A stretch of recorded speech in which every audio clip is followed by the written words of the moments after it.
agradecemos. Começamos nessa grandíssimo você, Senhor.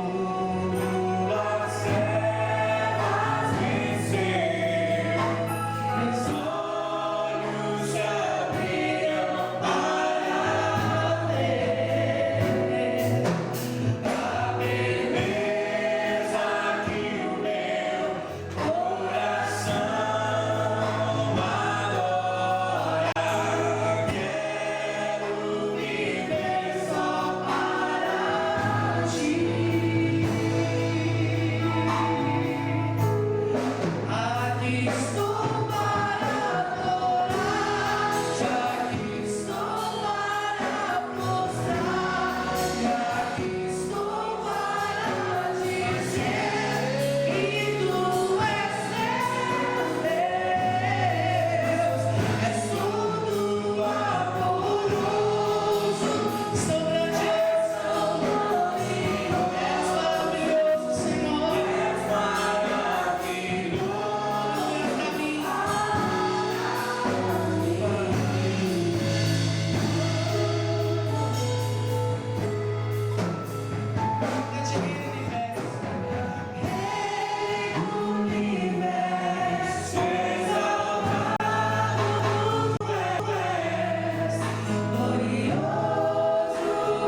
Lucas.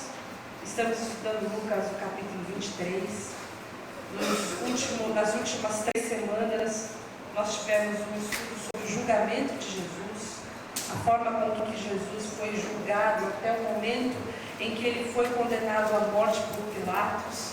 Nós vimos na semana passada todas as tentativas de Pilatos de livrar a cara de Jesus daquela tão grande penalidade que ele sofreria com a execução da cruz, mas a pedido do povo, por causa do clamor público e porque ele ficou amedrontado, ele mandou executar Jesus. Ele cedeu à multidão que gritava: mata, mata, crucificam. E a melhor definição nós vimos na semana passada do que aconteceu com Jesus. O apóstolo João diz que ele veio para os que eram seus e os seus não o receberam. Ele veio para os que eram seus e a resposta de Israel, que esperou por milênios a chegada do Messias. A resposta de Israel que esperou de geração em geração a vinda do Messias. Aquele que lá em Gênesis iria pisar a cabeça da serpente, desde Gênesis. Aquele povo que aguardava com esperança ardente em seus corações a vinda do Messias. A resposta foi que eles não o receberam. Aquele homem que ensinou como ninguém jamais havia ensinado, que demonstrou amor, compaixão, falou a verdade, demonstrou poder e autoridade, que curou, que ressuscitou mortos, que multiplicou pães. Senhor Jesus, que demonstrou que tinha controle sobre a natureza, veio para os que eram seus, e apesar de tudo isso, eles o rejeitaram. Isso foi uma surpresa para Jesus, irmãos. Nós temos visto ao longo do Evangelho de Lucas que isso não foi uma surpresa para Jesus. Porque desde Apocalipse nós vemos que ele era um cordeiro que foi morto desde a criação do mundo. E outra versão vai dizer antes da fundação do mundo. Marcos 10,45 diz: pois nem o Filho do Homem veio para ser servido, mas veio para servir e dar a sua vida em resgate por muitos. Ele sabia que viria dar a sua vida em resgate. Em Lucas 24,7 diz que é necessário que o Filho do Homem seja entregue na mão de homens pecadores, seja crucificado e ressuscite no terceiro dia. E esses são versículos que nós lemos, e temos outros que nós temos lido, que cumprem exatamente as profecias, que ele seria entregue nas mãos dos líderes, ele seria açoitado, e ele seria crucificado. Havia uma previsão, havia uma agenda nos céus, e um momento pelo qual ele passaria por essa cruz. Mas antes de nós chegarmos na cruz, nós temos registrado no livro de Lucas 2 acontecimentos que nós vamos ver hoje. Um deles registrado inclusive só em Lucas. E no caminho da cruz, no versículo 26, diz que quando viram o levanto, tomaram um certo Simão, Cirineu, que vinha do campo, e puseram-lhe a cruz às costas para que a levasse após Jesus. E Lucas traduz o sofrimento de Jesus e esse momento terrível onde ele está sendo levado pelos soldados romanos. Ele já havia sido açoitado e eles tomaram, o texto diz, um certo Simão. Como que eles tomaram? Como que eles obrigam alguém a fazer isso? A verdade é que os soldados romanos tinham poder e autoridade sobre todos e quaisquer cidadãos que estivessem ali em Jerusalém. Você vê isso quando Jesus, no Sermão da Montanha, fala: se te obrigarem a andar uma milha, anda com ele 2. Eles tinham esse poder de obrigar. E eles tomaram um certo Simão, se apoderaram de um homem que chamava Simão. E ele era de Cirene. E Cirene está no norte da África, é onde hoje nós temos a Líbia, esse círculo maior. O círculo menor é onde está Israel, só para que você tenha um comparativo do local da onde esse Simão era ali da Líbia. E o texto diz que ele era de Cirene, o nome dele era um nome comum, era um tipo de João ou de José, que era um nome judeu hebraico comum, Simão. E a diferença é que ele vinha de Cirene, que era um local onde havia, segundo Joséfo, um núcleo judaico. Tinham muitos judeus que moravam ali no norte da África. E Simão veio de lá. De acordo com o livro de Atos, no capítulo 6, nós entendemos que ali havia também uma sinagoga que era chamada Sinagoga dos Libertos. Essa sinagoga compreendia sirineus e alexandrinos, e Alexandria também era lá no norte da África. E eles estavam aí, eles eram devotos, eles vieram, e Simão veio para a Páscoa. Depois nós vemos na continuidade do capítulo 2, que ali no Pentecostes, eles ainda estavam lá. Ou seja, eles vieram para a Páscoa, mas eles ficaram mais um pouquinho. E o texto diz que esse sirineu vinha do campo. Isso é importante para nós, porque isso nos diz que esse homem não tinha nada a ver com nada do que tinha acabado de acontecer naquela manhã. Ele estava chegando na cidade, ele vinha do campo. Ele não fazia parte daquela multidão volúvel, instável. Ele não foi um daqueles que clamou pelo sangue de Jesus. Pode ser que esse homem que vinha do campo não conhecesse Jesus. Ele era de outro país, ele era de outra localidade. Jesus nunca foi para o norte da África. Pode ser que esse Simão, apesar de ser um judeu devoto, nunca tivesse visto Jesus antes. E ele chega em Jerusalém para a Páscoa, chega em Jerusalém porque era sexta-feira, chega em Jerusalém porque era o dia de oferecer o sacrifício, e ele vê aquele burburinho. Os líderes, os sacerdotes, ele vê uma multidão clamando, e ele vê um homem sangrando, açoitado, cansado, machucado, carregando uma cruz imensa, e tomam e obrigam a carregar a cruz. E o texto de Lucas nos dá uma informação de que ele carregou pelas costas. E aí se cria uma discussão, será que ele carregava só o travessão? Porque normalmente a parte vertical já ficava fincada lá no Gólgota, no Calvário, ou se ele carregava toda a cruz, afinal de contas ele estava carregando pelas costas. Mas essa discussão ela é menor se a gente entender que esse homem saiu do campo, apareceu ali, não tinha absolutamente nada a ver com nenhum dos processos anteriores, e muito embora para aqueles soldados isso tivesse sido uma escolha aleatória, vamos pegar isso aqui, para Deus não era uma escolha aleatória. Não era uma escolha aleatória, e Marcos nos dá uma informação muito interessante a respeito desse Simão. Marcos, quando nos conta essa passagem, ele fala que constrangeram um certo Simão, sirineu, pai de Alexandre de Rufo, que por ali passava, vindo do campo, a que levasse a cruz.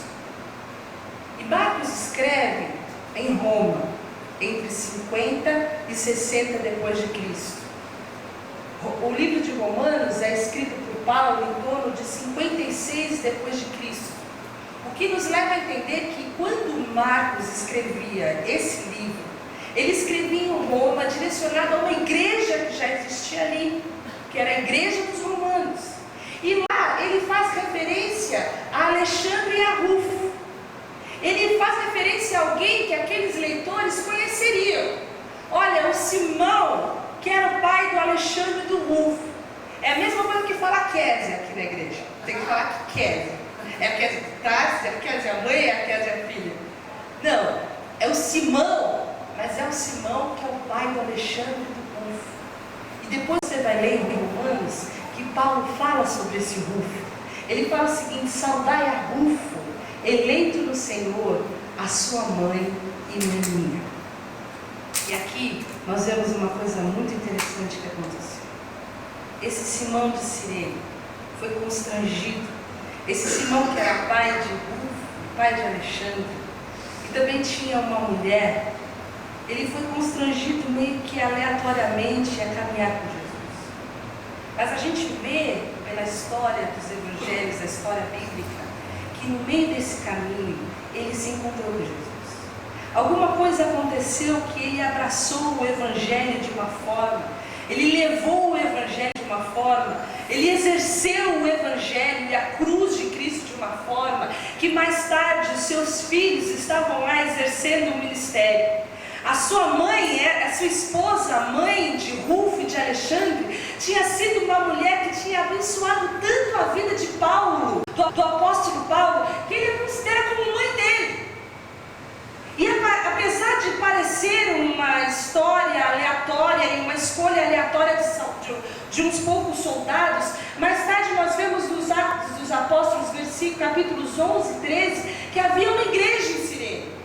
Que de ali de Cirene, lá no norte da África, o Evangelho chegou. E de lá foram enviados missionários para Antioquia. E de Antioquia foram enviados missionários para o mundo inteiro.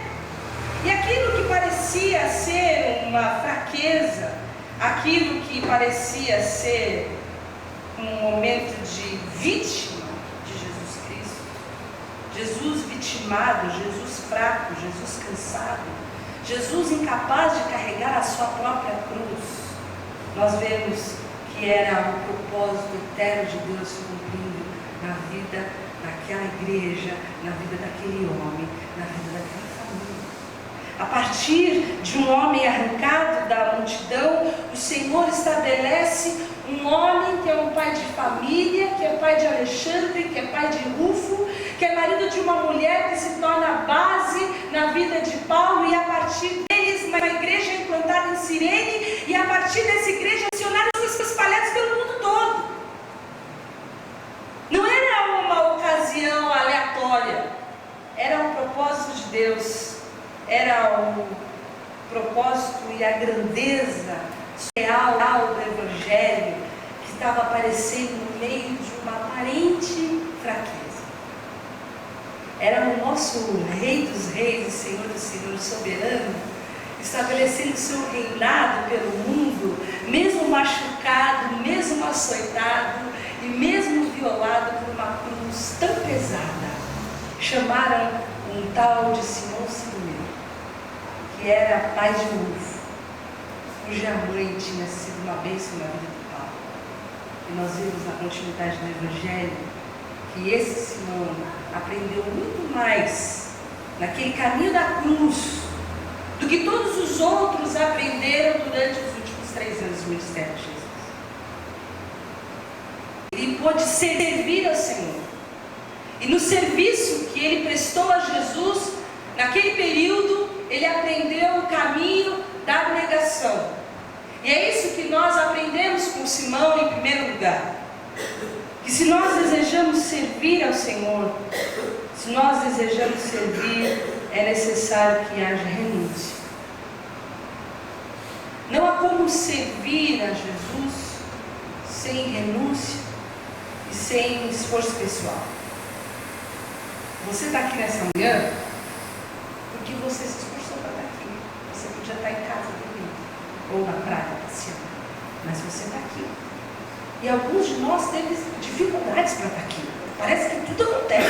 Tudo que não acontece na semana toda acontece no domingo de manhã. Né? Alguns enfrentam desafios para chegar. Vêm de longe. Mas nós estamos aqui. E da mesma maneira, para seguir a Jesus, não há como seguir sem uma vontade subjugada. Para seguir a Jesus, há sempre a necessidade de nós renunciarmos à nossa vontade.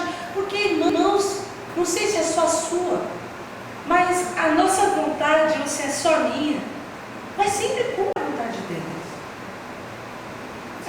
Não é uma infeliz coincidência. E é por isso que o serviço cristão está ficando cada vez mais enfraquecido.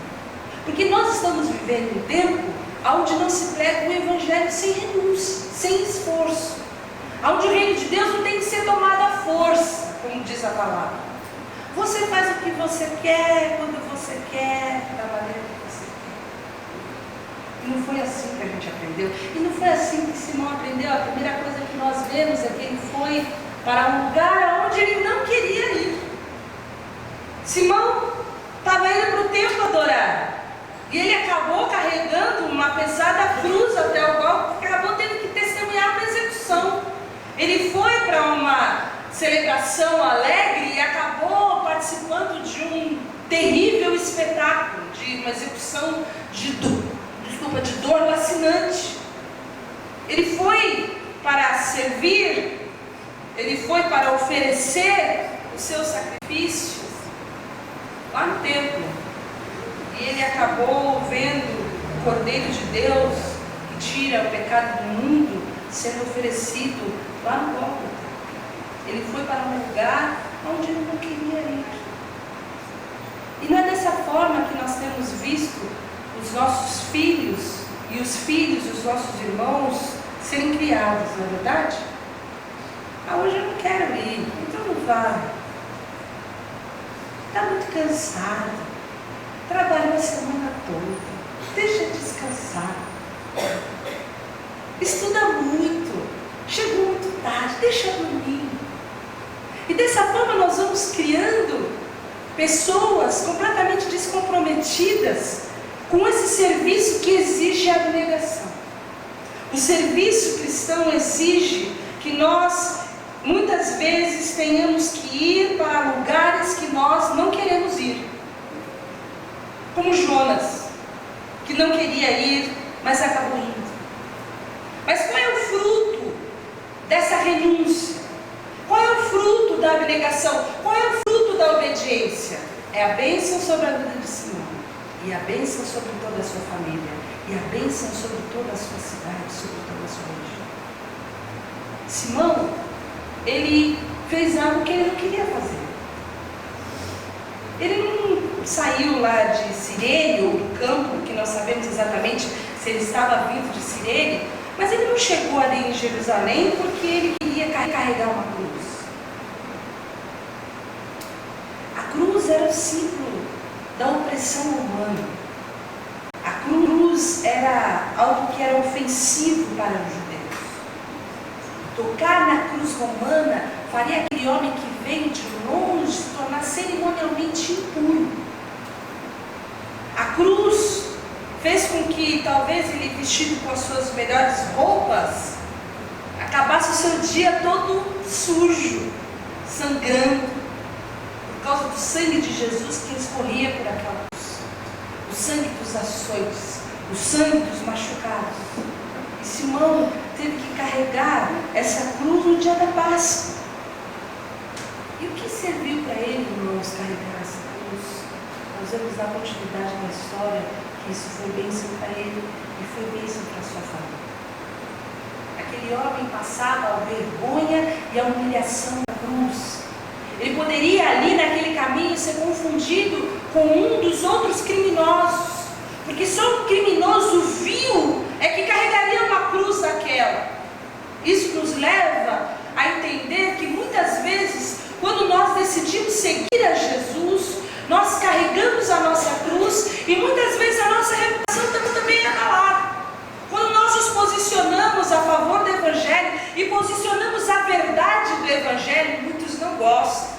Muitas vezes a nossa reputação é abalada. E muitas pessoas, por causa da vergonha da cruz, não se posicionam de modo a seguir Jesus. Mas não foi assim com aquele Simão. Ele se colocou ali para obedecer, e as bênçãos sobre a obediência e a renúncia daquele homem nós vemos em toda a sua família. E em terceiro lugar, Simão foi para seguir alguém que ele não pensava em seguir. Ele foi para Jerusalém, mas ele não imaginava que ele estaria acompanhando um homem espancado, um homem machucado, fragilizado, sangrando, um homem considerado um blasfemo, alguém que reivindicava ser o rei dos judeus. Ele foi para lá para ir para o templo. Ele foi para lá para oferecer sacrifícios para um Deus triunfante que tinha arrancado o povo de Israel do Egito. Ele foi para lá porque ele sabia o Deus que ele cria, Deus do triunfo, Deus da liberdade. Ele não imaginava que ele seguiria a Jesus Cristo no Gólgota até a cruz. Da mesma forma, há sempre duas maneiras de seguir a Deus e de seguir a Jesus. E nem sempre seguir a Jesus é uma forma popular de seguirmos a Deus. As pessoas muitas vezes iconizam Deus de uma maneira que diferenciam Ele de Jesus e do Evangelho. Mas a palavra fala que quando nós queremos ver a Deus, nós temos que ver o Filho. Que Deus se revelou ao mundo, apesar de ter falado pelos profetas, de ter falado de muitas maneiras, Ele se revelou através de Jesus. Deus não fala isso. Não há como seguir a Deus sem nós nos identificarmos com Jesus e com a sua cruz. Isso muitas vezes não é tão popular. É muito mais fácil seguir aos ritos, aos cerimoniais, aquilo que é externo, aquilo que é exterior, do que eu seguir a cruz.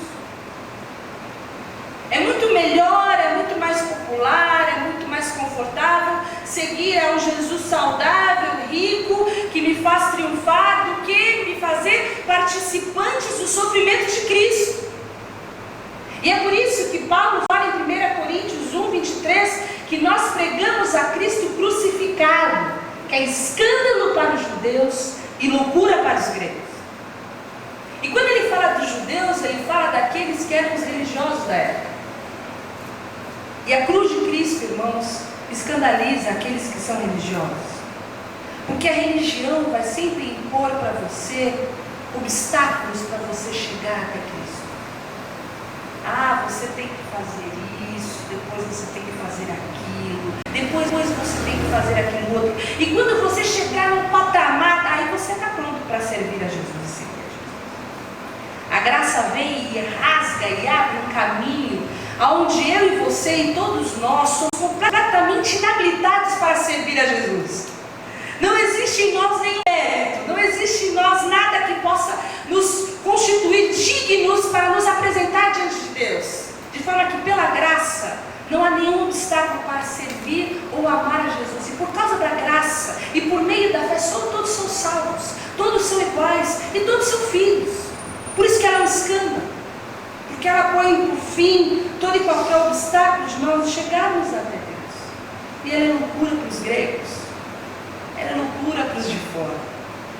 Ninguém pode compreender a cruz de Cristo se não tiver recebido a revelação de Deus através do Espírito Santo. E é esse Cristo que nós proclamamos. E é esse Cristo que Simão decidiu seguir e ser. E é uma diferença muito grande, irmãos, porque no caminho daquela cruz tinha Simão e tinha a multidão. Tinha Simão servindo e se identificando com Cristo, e tinha toda uma multidão apóstata, que apesar de estar seguindo a Jesus, não tinha tido nenhum tipo de comprometimento com Ele. E isso nós vemos na continuidade, porque o versículo 27 diz que um grande número de pessoas o seguia, inclusive mulheres que lamentavam e choravam por Ele. E esse grande número de pessoas, essa multidão a gente já conhece. A gente já conhece essa multidão de Jerusalém desde segunda-feira. Eles foram aqueles que falaram: bendito é o que vem em nome do Senhor. Eles foram aqueles que estavam impactados por causa da ressurreição de Lázaro. Eles eram aqueles que tinham esperado durante toda aquela semana uma guerra militar explodir. Eles queriam a liberdade, eles queriam a independência. Na contramão de tudo isso, Jesus fez o quê? Foi lá no templo, quebrou a banca dos líderes, começou a pregar o Evangelho e se opôs contra toda e qualquer manifestação de religiosidade ali daquela liderança do templo. E esses principais religiosos, durante aquele dia, citaram aquele povo, a fim de que aquele povo, essa grande e numerosa multidão, esse número de pessoas que o seguiam, clamassem pela morte de Jesus. E era isso que eles tinham acabado de fazer. E eles oscilaram em todo o tempo.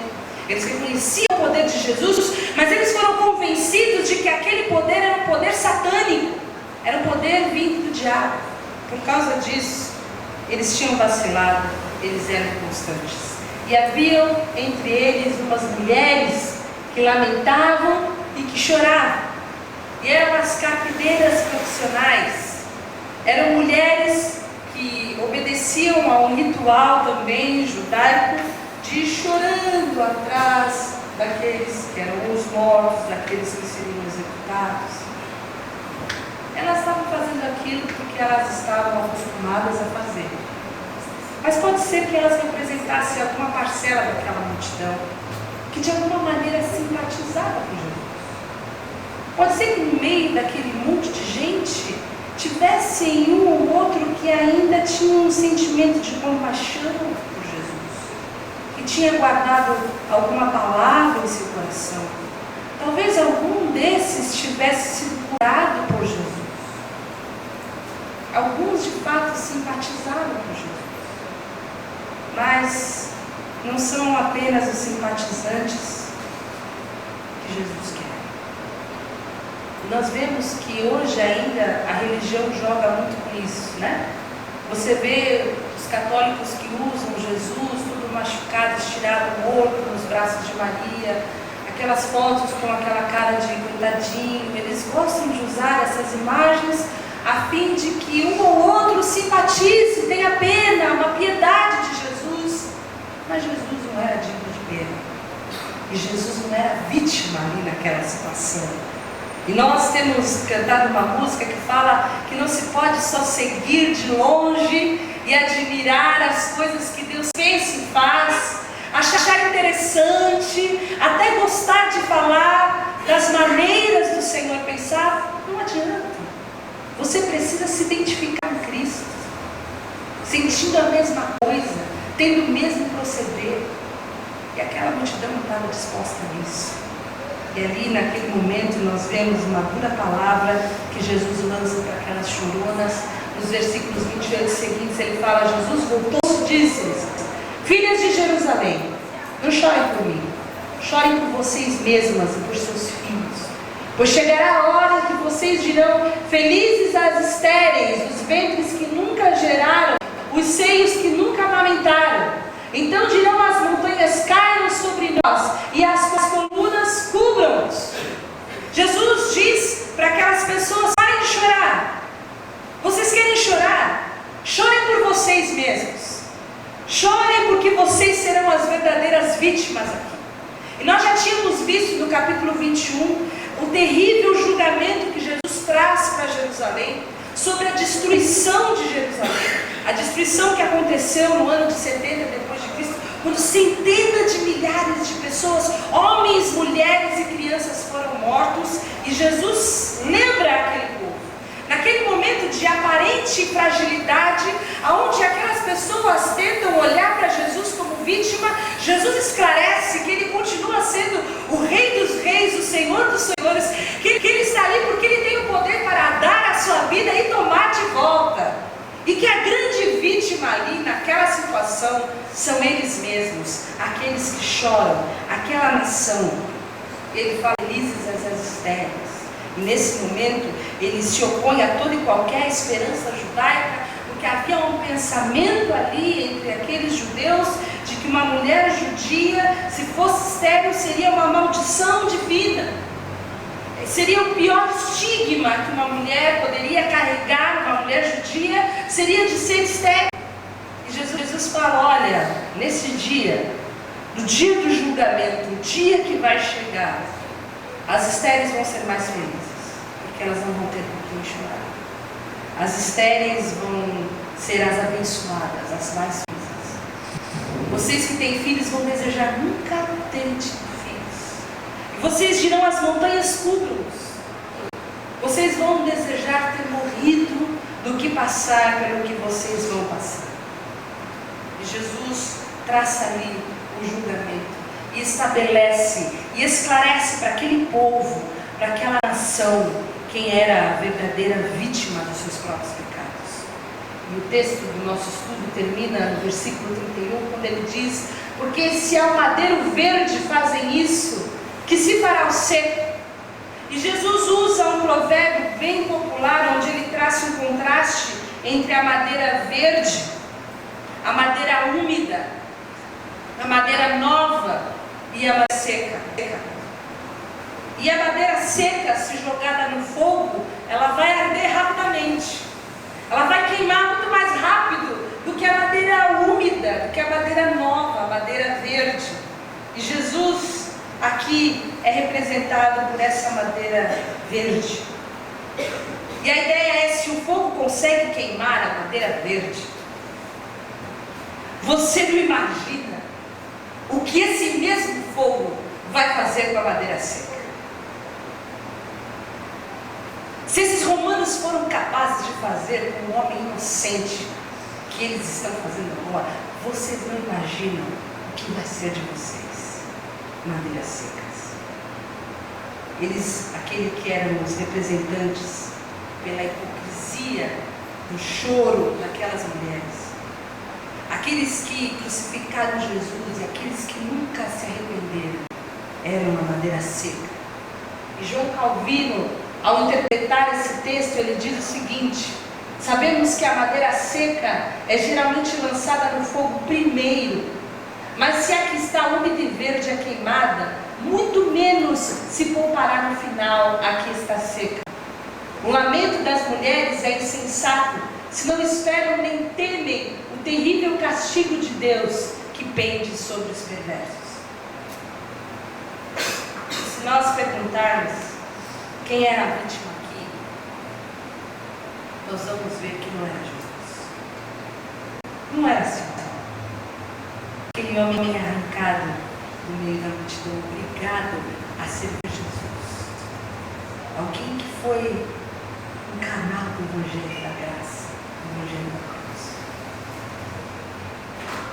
Aqueles que foram chamados para parar de chorar seriam aqueles simpatizantes, nunca arrependidos.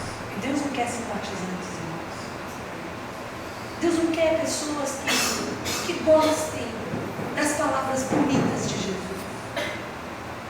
Deus quer pessoas que se comprometam com a verdade do Evangelho, que tenham compromisso com a palavra de Deus, que vivam por meio dessa palavra, que usem a palavra de Deus, a vida de Cristo e a cruz de Cristo como um referencial para as suas vidas, cuja palavra é a luz para o seu caminho. Guarde a palavra no coração para não pecar contra o Senhor. A religiosidade não era suficiente. Aquelas pessoas que seguiam Jesus, mas não estavam livres do terrível julgamento. Tudo o que sucedeu com aquele povo é só um prenúncio, irmãos, do julgamento que ainda há sobre as nossas vidas. A cruz tem essa dualidade. A mesma cruz que salva é a cruz que condena. A palavra fala que quem crê será salvo, e quem não crê já está condenado. A cruz aponta ao céu e aponta ao inferno. Ela aponta a graça e aponta a condenação. Estar seguindo Jesus no caminho da cruz é ser impactado por Ele para servi-lo, amá-lo, ou ficar se lamentando pelo caminho da cruz, simpatizando com Jesus, sem ter nenhum compromisso com Ele. Essa dualidade que o nosso texto apresenta, que nós, se queremos seguir a Jesus, precisamos ser como Simão. Lucas 9, 23 fala: se alguém quer vir após mim, negue-se a si mesmo, tome cada dia a sua cruz e siga. Nós podemos andar de longe, admirando, ou podemos tomar a cruz de Cristo. Um compromisso que nós temos de viver o Evangelho, viver a verdade e seguir a Jesus. Essa é a única forma eficaz de seguir a Jesus. Caso contrário, nós seremos só simpatizantes. Podemos até chorar por Ele. E Ele vai dizer para você: chore por você mesmo. Chore por você. Se você vai chorar, chore por você. Ou você chora aos pés da cruz, ou você chora por você mesmo. E significa que, nesse caminho, a conclusão da obra da cruz das nossas vidas vai diferenciar o nosso destino eterno. Nós não pregamos a religião, irmãos. Dificilmente você vai ver alguém aqui exigindo que você participe das reuniões e que você faça isso, aquilo, outro. O que nós pregamos é o Evangelho de Cristo. Que ao descer essas escadarias e durante toda a sua semana você viva um compromisso eficaz com o Evangelho. Não aqui, não durante 1 ou 2 horas, não para os outros verem, mas para que o mundo veja a luz que há em ti e veja que a luz que há em ti não sejam trevas. Porque se for em trevas, meu irmão, grandes trevas são. Seguir a Jesus é seguir como o Senhor. Pode ser que você tomando a cruz aqui, você tenha que fazer o que você não quer fazer. Muitas vezes você tem que ir para um lugar que você não tem que ir, ou deixar de ir para um lugar que você quer ir. Pode ser que ao seguir a Jesus, você seja confrontado com a verdade do Evangelho, que você não seria se você não seguisse a Jesus.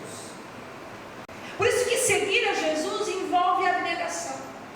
Acontece que depois daquela cruz, Jesus foi ressurreto e foi assentado no trono de glória, à direita do Pai. E a palavra fala que Ele está preparando um lugar para nós, e que o nosso lugar é assentado com Cristo nas regiões celestiais. Isso quer dizer que se nós carregarmos a nossa cruz aqui na terra, nós temos o nosso lugar celestial garantido lá no céu. E você tem que viver o Evangelho e seguir no caminho da cruz, seguir a direção do Gólgota, fazendo uma escolha. Ou você faz o que você quiser, vive da maneira que você quiser aqui na terra, sem comprometimento real com o Evangelho, sem abnegação, sem negação. Ou você toma a sua cruz. E aí você escolhe se você quer cruz na terra e glória no céu. Ou você quer viver os seus dias de glória aqui na terra e quer chorar por você mesmo, porque o julgamento eterno já é um destino certo para aqueles que não creem. É isso que Jesus estava fazendo quando ele estava em direção à cruz, separando os que creem dos que não creem. E ele vai para a cruz, e nós estaremos juntos na semana que vem para estudarmos um pouco mais a respeito disso. Mas enquanto isso, nós vamos caminhando pensando se nós somos simpatizantes ou se nós somos como Simão, que tomam a cruz cada dia para seguir e servir a Jesus. Vamos orar a Deus. Senhor, nós te agradecemos